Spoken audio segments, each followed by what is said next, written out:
റോഡിന് അശാസ്ത്രീയമായ നിർമ്മാണം ഒരു പ്രധാന കാരണമായതായി നാട്ടുകാർ പറയുന്നുണ്ട്. നേരത്തെയും ഇക്കാര്യം ശ്രദ്ധയിൽപ്പെടുത്തിയിട്ടുണ്ട്. എങ്ങനെ പ്രതികരിക്കും? ഇത് കഴിഞ്ഞ ദിവസം ഉണ്ടായതല്ല. കാരണം 2020 മുതൽ ഈ പാതയുടെ നിർമ്മാണം തുടങ്ങുന്ന ഘട്ടത്തിൽ തന്നെ പല അപകടങ്ങളുണ്ടായി. അധികാരികളുടെ ശ്രദ്ധയിൽ പലതവണ പെടുത്തിയതാണ്. പക്ഷേ ഗുരുതരമായൊരു കൃത്യവിലോപമാണ് എനിക്ക് പറയാനുള്ളത്. ഈ NHAIയുടെ ഭാഗത്തുനിന്നും ഇത്രയും ഗുരുതരമായൊരു കൃത്യവിലോപം അതിന് കൊടുക്കേണ്ടി വന്നത് വലിയ വിലയാണ്. ദാരുണമായിട്ടുള്ളൊരു സംഭവം ഇന്നലെ ഉണ്ടായി. നമുക്കറിയാം, ആ പിഞ്ചു കുട്ടികളുടെ അവരുടെ ജീവനെടുത്ത ഇത്രയും വലിയൊരു അപകടം അധികാരികളുടെ കണ്ണു തുറക്കേണ്ടതാണ്. ഇതിനു മുമ്പേ അപകടങ്ങൾ ഉണ്ടായപ്പോഴാണ് ഞാൻ 2021 ലോക്സഭയിൽ 377 റൂൾ പ്രകാരം ഒരു അപകട വളവ് നിവർത്തണമെന്ന് ആവശ്യപ്പെടേണ്ടി വന്നു. പലതവണ നിവേദനം കൊടുത്തിട്ടും വിളിച്ചു പറഞ്ഞിട്ടും ഒന്നും പരിഗണിക്കാതിരുന്നുകൊണ്ടാണ് അന്ന് ലോക്സഭയിൽ ഇത് അവതരിപ്പിച്ചത്. അത് കഴിഞ്ഞ് ഞാൻ മന്ത്രിയെ കണ്ടപ്പോൾ അദ്ദേഹം തന്നെ ചോദിച്ചു, വളവ് നിവർത്താനാണ് ലോക്സഭയിൽ ആവശ്യപ്പെട്ടതല്ലേ എന്ന്. അപ്പം ഞാൻ പറഞ്ഞു, ഇത് വളരെ ഗുരുതരമാണ്, കിലോമീറ്ററുകളോളം വളവാണ്, നിരന്തരം അപകടം നടക്കുന്നതുകൊണ്ടാണ് ലോക്സഭയുടെ ശ്രദ്ധയിൽ കൊണ്ടുവന്നു. അദ്ദേഹം അപ്പം തന്നെ നടപടി എടുക്കുമെന്ന് പറഞ്ഞു. NHAIയുടെ ഉയർന്ന ഉദ്യോഗസ്ഥന്മാരെ വിളിച്ചും പറഞ്ഞു. ഒരു മാസം കഴിഞ്ഞ് അവർ പരിശോധിച്ചിട്ട് അവർ വന്ന് നിർദ്ദേശിച്ച നടപടി ലാഘവത്തോടു കൂടിയാണ് അതിനെ കണ്ടത്. കാരണം അവിടെ ഡിവൈഡർ വയ്ക്കുക, സീബ്ര ലൈൻ വരയ്ക്കുക, ഇതൊക്കെ കഴിഞ്ഞ് അതാണ് അവരുടെ നിർദ്ദേശം. 3 മാസം കഴിഞ്ഞ് വീണ്ടും അപകടങ്ങൾ വന്നപ്പോൾ ഞാൻ വീണ്ടും മന്ത്രിയെ നേരിട്ട് കണ്ടു. 3 തവണയാണ് ഇതുമായി ബന്ധപ്പെട്ട് മന്ത്രിയെ കണ്ടത്. അദ്ദേഹം അന്ന് തന്നെ NHAIനെ ചെയർമാനെ നേരിട്ട് വിളിച്ചു പറഞ്ഞ് പിറ്റത്തെ മാസമാണ് അവർ വീണ്ടും പരിശോധനയ്ക്ക് വരുന്നത്. പരിശോധനയ്ക്ക് വന്നവർ നിർദ്ദേശിച്ചത് അവിടെ ഈ വളവുകളിലൊക്കെ ഗ്രിപ്പ് ഉണ്ടാക്കണം എന്നാണ്. അശാസ്ത്രീയമായ വളവ് നികത്താനോ അല്ലെങ്കിൽ അത് പുനഃക്രമീകരിക്കാനോ അല്ല നിർദ്ദേശം കൊടുത്തത്. ആ സംഭവം നടക്കുമ്പോൾ ഞാൻ അവിടെയുണ്ട്. നാട്ടുകാരുടെ വലിയ തോതിലുള്ള പ്രതിഷേധം ഉണ്ടായിരുന്നു. ആ പ്രതിഷേധത്തിന് ഒടുവിൽ സംഭവിച്ചത് കരാറുകാരൻ മാനേജർ വരിക, ഉയർന്ന ഉദ്യോഗസ്ഥന്മാർ വന്നിട്ട് അവർ ഉടനെ തന്നെ പ്രശ്നം പരിഹരിക്കുക എന്ന് പറഞ്ഞ് പോലീസിനെ വിളിക്കുകയാണ് ചെയ്തത്. പ്രതിഷേധിച്ചിരുന്ന എന്നെയും അവിടെയുള്ള നാട്ടുകാരെയും നീക്കം ചെയ്തത് അവിടെയുള്ള മുഴുവൻ ആളുകൾക്കും അറിയാം.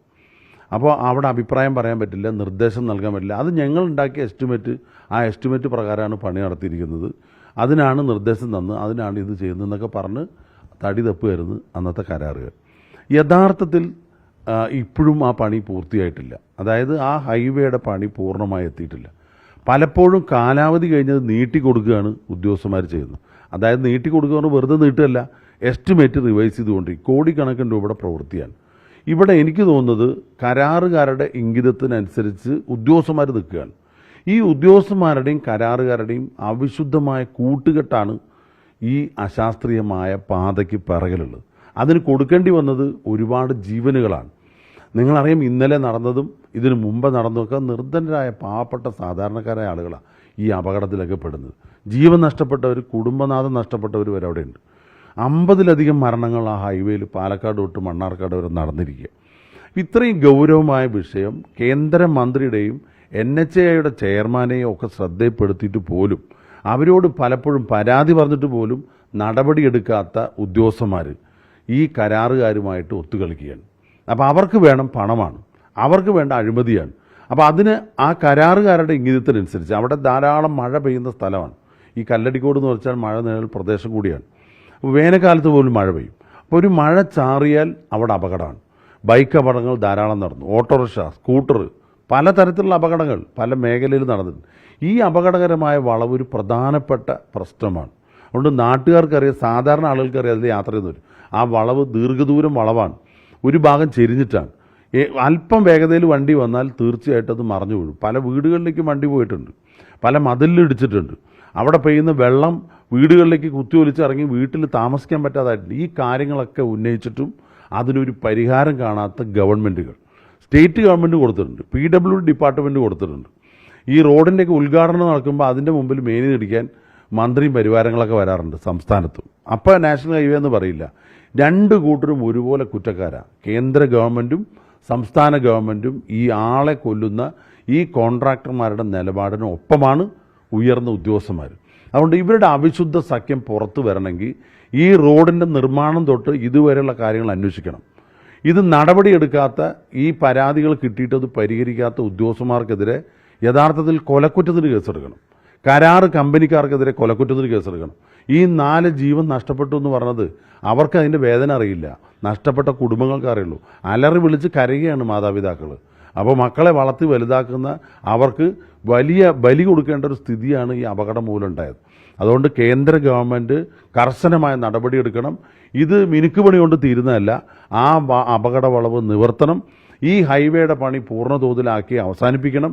ഇതിങ്ങനെ നീട്ടിക്കൊടുത്ത് എസ്റ്റിമേറ്റ് തുക വർദ്ധിപ്പിച്ച് റിവൈസ് ചെയ്ത് ആ കരാറുകാർക്ക് അനുകൂലമായി നിന്നതിനെക്കുറിച്ച് മുഴുവൻ അന്വേഷിക്കണം. ഈ ഉദ്യോഗസ്ഥന്മാർക്കെതിരെ കർശനമായ നടപടിയെടുത്ത് മാതൃക കാണിക്കണം. ഇനി ഇതുപോലെ റോഡിൽ അശാസ്ത്രീയമായ റോഡ് നിർമ്മാണം മൂലം ആളുകളുടെ ജീവൻ അപഹരിക്കാനുള്ള ഇടവരരുത്. ഇന്ന് മന്ത്രിയെ കാണും, വളരെ ഗൗരവത്തിൽ തന്നെ ഈ വിഷയം ഉന്നയിക്കും. ശക്തമായ നടപടി വേണമെന്ന് ആവശ്യപ്പെടും. നടപടിയില്ലെങ്കിൽ ജനങ്ങളെ കൂട്ടി വലിയൊരു പ്രക്ഷോഭത്തിന് തന്നെ മുതിരേണ്ടി വരും. ഒപ്പം തന്നെ ഈ റോഡ് നിർമ്മാണം പലപ്പോഴും സ്ഥലത്തെത്തി ഗ്രൗണ്ടിലെത്തിയല്ല നടത്തുന്നത്. അതുകൊണ്ടാണ് പല വളവുകൾ ഇറക്കങ്ങളൊന്നും ശ്രദ്ധയിൽപ്പെടാത്തത് എന്ന ആക്ഷേപമുണ്ട്. അതിനെ എങ്ങനെ കാണുന്നത്? ഇതിൽ ഒരു കാര്യം ഞാൻ പറയാം. നമ്മുടെ റോഡിൽ ആദ്യം റോഡ് നിർമ്മിക്കുകയല്ല, എത്രയോ ഹൈവേകളും ഏറ്റവും മനോഹരമായിട്ടുള്ള ഒരുപാട് റോഡുകൾ നിർമ്മിച്ചിട്ടുള്ള ചരിത്രം ഇന്ത്യക്കുണ്ട്, നമ്മുടെ രാജ്യത്തുണ്ട്, സ്റ്റേറ്റിനുണ്ട്. നമുക്കറിയാം ഓരോ സ്ഥലത്തിനും ഓരോ പ്രത്യേകത ഉണ്ട്. ഉയരവും കുന്നും മലയും ഒക്കെ ഉള്ള സ്ഥലത്തും നമ്മൾ റോഡ് പണിതിട്ടുണ്ട്. പക്ഷെ അത് പണിയുമ്പോൾ സ്വാഭാവികമായിട്ടും അതിൻ്റെ ശാസ്ത്രീയ വശങ്ങളാണ്. ഒരു എഞ്ചിനീയർ എസ്റ്റിമേറ്റ് ഉണ്ടാക്കുമ്പോൾ സ്വാഭാവികമായിട്ടും പലതരത്തിലുള്ള പരിശോധന ഉണ്ടാവും. പിന്നെ ഇതിൽ നേരത്തെ പറഞ്ഞ പോലെ സാറ്റലൈറ്റ് സർവേ ഉൾപ്പെടെയാണ് ഇപ്പോൾ പ്രാദേശിക റോഡുകൾക്ക് പോലും സാറ്റലൈറ്റ് സർവേ ഉപയോഗപ്പെടുത്തുന്നുണ്ട്. അതൊക്കെയാണെങ്കിലും ഈ പ്രദേശം സ്ഥിരമായി മഴ പെയ്യുന്ന പ്രദേശമാണ്. വലിയ തോതിലുള്ള വെള്ളക്കെട്ടുണ്ടാകുന്നതാണ്. കുത്തിയൊലിച്ച് മഴ പെയ്യുന്ന സ്ഥലമാണ്. ആ ഹൈവേ പണിതുകൊണ്ട് എത്രമാത്രം വീടുകളിൽ ആളുകൾ നരകയാതന അനുഭവിക്കുന്നുണ്ടെന്നറിയോ? പലർക്കും പരാതിപ്പെടാൻ അറിയില്ല, പരാതി നോക്കാൻ ആളില്ല. മലപ്പുറത്താണ് NHIൻ്റെ ഓഫീസുള്ളത്. NHന്റെ ഓഫീസിൽ എപ്പോഴും നാഥനുമില്ല. ആരെങ്കിലും പാലക്കാട് നിന്ന് മലപ്പുറം പോയിട്ട് പരാതി കൊടുക്കാൻ പോകും, ഉദ്യോഗസ്ഥന്മാരാരും വിളിച്ചാൽ കിട്ടില്ല. ഗുരുതരമായ അനാസ്ഥയാണ്. ശാസ്ത്രീയമായിട്ടുള്ള സംവിധാനങ്ങളൊക്കെ ഉപയോഗപ്പെടുത്തി റോഡ് ചെയ്താൽ നല്ലതായിട്ടിരിക്കും. മഴ പെയ്യുന്ന സ്ഥലത്ത് അതിൻ്റേതായ പ്രത്യേകത, അവിടെ ഗ്രിപ്പിടാനും ഇതുപോലെ അപകടകരമായ വളവില്ലാതെയും ശാസ്ത്രീയമായിട്ടത് പുനഃക്രമീകരിച്ചാൽ റോഡ് നല്ലതാണ്, റോഡ് വീതി കൂട്ടിയാൽ നല്ലതാണ്, അപകടങ്ങൾ കുറയ്ക്കാൻ നല്ലതാണ്. ഇത് പരിശോധിക്കാനുള്ള ഡിപ്പാർട്ട്മെൻറ്റോ മോട്ടോർ വാഹന വകുപ്പ് ക്യാമറ വെച്ചിട്ടുണ്ട്. ആരാണ്? സംസ്ഥാന ഗവൺമെൻറ് പിഴ ഈടാക്കാൻ വെച്ചിട്ടുണ്ട്. അമിത വേഗത്തിൽ പോകുന്ന ബെൽറ്റ് ഇടാത്ത ആളുകളൊക്കെ പിഴ അടയ്ക്കുന്നുണ്ട് ഈ റോഡ് തന്നെ. എത്ര ക്യാമറ വെച്ചിരിക്കുന്നു അറിയോ? ആ പിഴ വാങ്ങിച്ച് സർക്കാർ ഖജനാവിൽ ഇടുക എന്നല്ലാതെ അതിനുള്ളൊരു നടപടി വേണ്ടേ?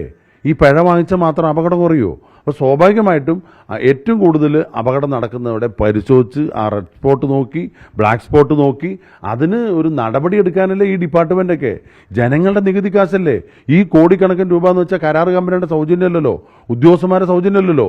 അപ്പോൾ ഈ കോടിക്കണക്കിന് രൂപ ആ അഴിമതി അതിൽ പങ്കുപറ്റി ഈ ഉദ്യോഗസ്ഥന്മാരുടെയും കരാറുകാരുടെയും അവിശുദ്ധ കൂട്ടുകെട്ടാണ് ഈ പാതയിലുണ്ടായിട്ടുള്ള അപകടങ്ങളുടെ പ്രധാനപ്പെട്ട കാരണം ഇത് ഒറ്റപ്പെട്ട സംഭവമല്ല.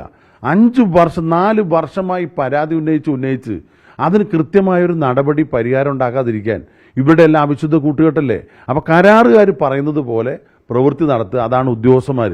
എസ്റ്റിമേറ്റ് പ്രകാരമല്ല, കരാറുകാരൻ്റെ ഇംഗിതത്തിനനുസരിച്ച് എസ്റ്റിമേറ്റും കാലാവധിയും ദീർഘിപ്പിച്ച് നൽകുന്നത് അഴിമതിയല്ലേ. അപ്പോൾ ഇതൊക്കെ പരിശോധിച്ച് കർശനമായ ഒരു നടപടി ഉണ്ടായാൽ ഇത് ആവർത്തിക്കാതിരിക്കും. അതാണ് ഇന്ന് മന്ത്രിയുടെ ശ്രദ്ധയിൽപ്പെടുത്താൻ ആഗ്രഹിക്കുന്ന പ്രധാനപ്പെട്ട വിഷയം. അങ്ങ് ഈ സൂചിപ്പിച്ച പാലക്കാട് മുതൽ മണ്ണാർക്കാട് വരെയുള്ള ദൂരത്ത് വലിയ അപകടങ്ങൾ ഉണ്ടാക്കുന്ന 6ഓളം വളവുകളുണ്ട്, സ്ഥിരമായി അപകടങ്ങൾ ഉണ്ടാകുന്ന. ഇക്കാര്യങ്ങളെല്ലാം മന്ത്രിയിൽ ശ്രദ്ധയിൽപ്പെടുത്തുക. ഈ റോഡിൻ്റെ തുടക്കത്തിൽ തന്നെ വിവിധ വശങ്ങളിൽ നിന്നും ഡ്രൈനേജ് ഇല്ലാത്തത്, അവിടെ അശാസ്ത്രീയമായിട്ടുള്ള പ്രവൃത്തി നടക്കുന്നത്, ചില സ്ഥലത്ത് വീതി, ചില സ്ഥലത്ത് വീതിയില്ല, കുപ്പിക്കഴുത്ത് പോലെ പല സ്ഥലത്ത്. ഇപ്പം തന്നെ പാലക്കാട് നിന്നും ഒലവക്കോട് ടാണാവ് ഈ പ്രദേശത്ത് കുപ്പിക്കഴുത്ത് പോലെയാണ്. അവിടെ നിന്ന് അങ്ങോട്ട് വീതി കൂടി, ഇവിടെ വരുമ്പോൾ ചുരുങ്ങുകയാണ്. വാഹനങ്ങൾ കൂട്ടിമുട്ടിയും ബൈക്ക് അപകടം. കഴിഞ്ഞ ഒരു 6 മാസത്തിനകം 4 or 5 സ്കൂട്ടർ അപകടത്തിൽ ആളുകൾ മരിച്ചിട്ടുണ്ട്.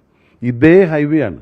അതിനെ സംബന്ധിച്ച് വേറെ പരാതി കൊടുത്തിട്ടുണ്ട്. അപ്പോൾ മന്ത്രി പറഞ്ഞത് ആ ഹൈവേ വീതി കൂട്ടുന്ന കാര്യം പരിഗണിക്കും, അത് ഉടനെ ചെയ്യുമെന്നുള്ള മറുപടിയാണ് തന്നത്. ഇങ്ങനെ അശാസ്ത്രീയമായിട്ട് ഉദ്യോഗസ്ഥ ലോബിയും കരാർ ലോബിയും നടത്തുന്ന ഈ പ്രവർത്തനമാണ് ഈ അപകടങ്ങളുടെ ഒരു പ്രധാനപ്പെട്ട കാരണം. മുഴുവൻ കാരണം അതല്ല. പക്ഷേ ഇത് ശ്രദ്ധയിൽപ്പെടുത്തിയാലും അതിന് നിർദ്ദേശം കൊടുത്താലും അത് നടപടി സ്വീകരിക്കാതെ ആ പ്രശ്നങ്ങൾ പരിഹരിക്കാതെ മുന്നോട്ട് പോകുന്നത് എന്താണ്? ഇതിൻ്റെ പിന്നിൽ എന്താണ്? ഇവരുടെ അവിശുദ്ധ കൂട്ടുകെട്ട്. അതുകൊണ്ട് ഇത്രയും 4 പേരുടെ കൊലപാതകമാണ് അവിടെ നടന്നിരിക്കുന്നത്. അതുകൊണ്ട് ഇവർക്കെതിരെ കൊലക്കുറ്റത്തിന് കേസെടുക്കണം. ആ കേസ് അന്വേഷിക്കട്ടെ. ഇവരുടെ അവിശുദ്ധ ബന്ധമൊക്കെ പുറത്തു വരും. നടപടിയെടുത്താൽ മാത്രമാണ് ഇത് ആവർത്തിക്കാതിരിക്കുകയുള്ളൂ.